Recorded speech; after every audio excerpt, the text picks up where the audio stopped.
Depuis mes 19 ans, donc c'est en 1993 que s'est déclarée la maladie.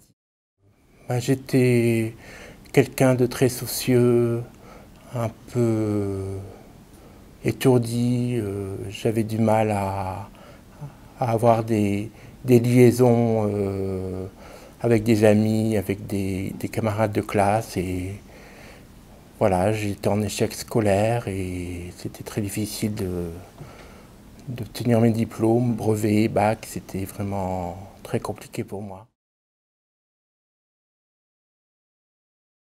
Quand j'ai été bachelier, j'ai essayé de faire un doc d'allemand. C'était à Nancy, à l'université des lettres. Et j'ai fait 2 fois la première année, j'étais complètement perdu, donc là j'ai dû arrêter à cause de ma maladie. Et par la suite, j'ai été dans un centre pour personnes souffrant de troubles psychiques en vue de reprendre des études. C'était à la clinique du Pré, à Sceaux. Voilà, et ça s'est pas très bien passé. Et donc je suis parti assez vite. Et puis après, j'ai réussi quand même à avoir un diplôme de l'association des bibliothécaires français, un diplôme d'auxiliaire de bibliothèque. Et après, j'ai eu des petits postes de contrat aidé à Nancy, voilà, jusqu'en 98. Quand je me suis installé à Paris, j'ai été suivi par le club ARIM, des formations pour personnes souffrant de troubles psychiques. Alors, il y avait un atelier gestion du stress, un autre que j'ai fait également, estime de soi. Ça m'a un peu aidé à reprendre confiance en moi.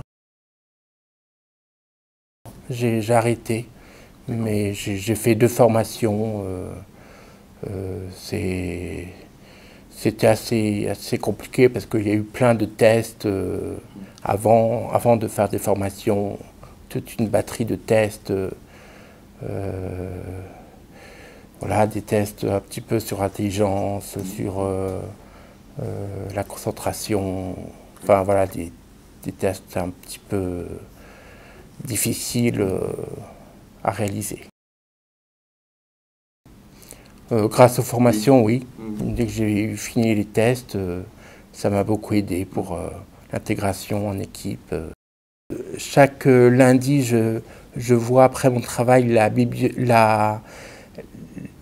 psychologue de la BNF pendant une vingtaine de minutes à peu près. Et je vois à l'extérieur le mercredi, comme je ne travaillais pas le mercredi, ma psychiatre en centre médico-psychologique. Oui, c'est moi qui ai sollicité cette aide. Et je suis aussi suivi au service d'accompagnement à la vie sociale du 17e arrondissement.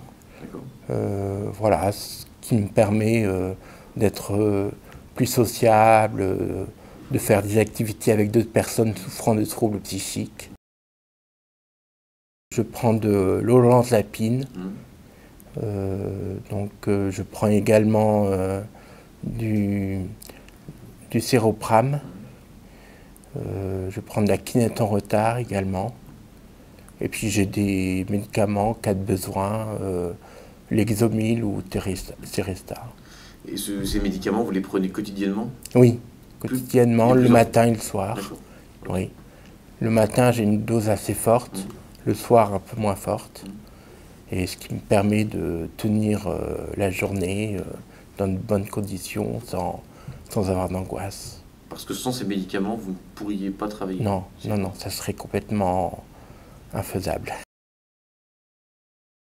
En fait, j'ai vu sur Internet qu'il y avait un recrutement sans concours pour personnes très handicapées. Et comme j'avais la reconnaissance en qualité très handicapée, j'ai tenté ma chance, c'était en 2008, et ils ne m'ont pas pris tout de suite parce que il y avait une certaine quantité de postes, pas énormément, mais j'étais premier sur liste complémentaire. Donc ils m'ont embauché directement le 1er octobre 2008. Ma mère, oui, m'a beaucoup aidé parce que ma mère était bibliothécaire à Nancy. Elle a été dans différentes bibliothèques universitaires. Elle m'a bien aidé. Parce qu'en fait, dès que la maladie s'est déclarée, elle a créé une association Espoir 54 à Nancy. Et voilà, maintenant encore, elle est présidente de cette association, présidente bénévole. Donc voilà, elle a fait ça pour m'aider, puis pour aider toutes les personnes qui avaient des problèmes de santé de cet ordre-là. Au début, j'avais peur d'être au contact des lecteurs, donc je redoutais un petit peu d'être en salle de lecture. Mais là, ça va beaucoup mieux. Au contraire, je suis assez souvent en salle de lecture et puis aussi assez souvent en magasin, là où sont stockés les livres qui sont, voilà, qu'il faut conserver à une certaine température pour leur conservation. Et voilà, je fais aussi du travail interne qui est aussi efficace que d'être posté en magasin, par exemple, notamment l'estorpillage des nouvelles acquisitions, des acquisitions que je viens chercher avec un autre collègue au département de droit économique politique. Et voilà, je fais également du reclassement et du réalignement en magasin.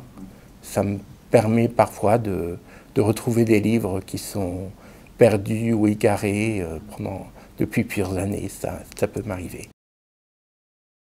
Les lecteurs me connaissent beaucoup, donc voilà, c'est comme si je servais des personnes que je connais alors que je ne sais rien de leur vie, mais voilà, je connais pratiquement tous les lecteurs habitués à la Salvé. C'est une très grande joie pour moi de servir les lecteurs, pas seulement ceux que je connais, mais voilà.